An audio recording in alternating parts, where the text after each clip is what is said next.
భిక్ష, అక్షర భిక్ష అనబడు ఈ కార్యక్రమమున ఈ చిత్రమందున్న 9 గళ్లలో మనము వరుసగా 3 మూడక్షరముల తెలుగు పదములను సృష్టించవచ్చును.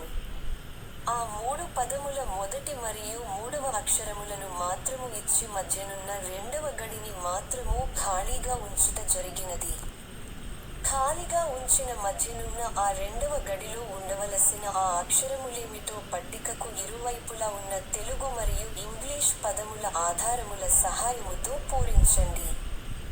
ఒకవేళ 2 నిముషములలోగా మీరు పూరించలేకపోయిన ఎడల మేము వాటిని పూరించి సమస్యను పరిష్కరించగలము.